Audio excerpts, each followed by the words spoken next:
আকাশে নৃত্য করতে করতে এগিয়ে চলছে মিসাইল, যা ঠেকাতে ব্যতিব্যস্ত পশ্চিমা ইন্টারসেপ্টর। যদিও কয়েক স্তরের আকাশ প্রতিরক্ষা ব্যবস্থা ভেদ করে লক্ষ্যবস্তুতে সরাসরি আঘাত হানল ক্ষেপণাস্ত্র।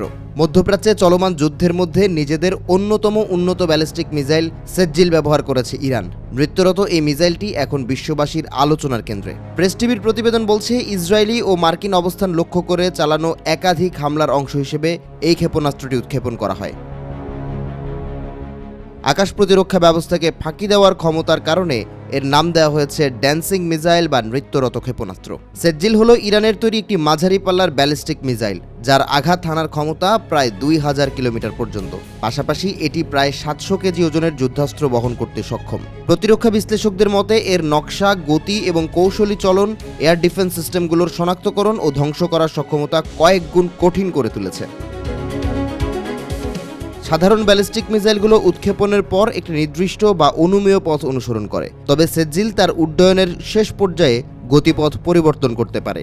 এ ধরনের ম্যানুভার ক্ষমতা এর গতিপথকে অনিশ্চিত করে তোলে। ক্ষেপণাস্ত্রের এই আচরণের কারণে প্রতিরক্ষা ব্যবস্থাগুলোকে বারবার ক্ষেপণাস্ত্রটির পথ পুনরায় গণনা করতে হয়। 2 পর্যায়ের কঠিন জ্বালানি চালিত মাঝারি পাল্লার ব্যালিস্টিক মিসাইলটির দৈর্ঘ্য প্রায় 18 মিটার আর ওজন 23,500 কেজির চাইতেও বেশি। বায়ুমণ্ডলে প্রবেশের পর শব্দের গতির চেয়ে 5 গুণ বেশি গতি অর্জন করে সেজ্জিল।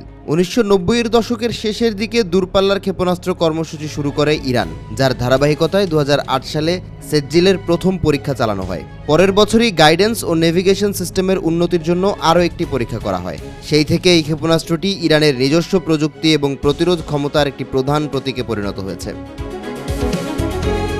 সামরিক বিশ্লেষকদের মতে সেজ্জিলের বিশাল পাল্লা ইরানকে সরাসরি দূরবর্তী লক্ষ্যবস্তুতে আঘাত হানার ক্ষমতা দিয়েছে। পাশাপাশি এর দ্রুত গতিবিধি ও উড্ডয়নকালে ম্যানুভার করার ক্ষমতা সেজ্জিলকে করে তুলেছে অপ্রতিরোধ্য। ফলে এই মিসাইলকে থামানোর পথ খুঁজে না পেলে মার্কিন সেনাদের সামনে লেজ গুটিয়ে পালানো ছাড়া অন্য কোনো পথ খোলা নেই।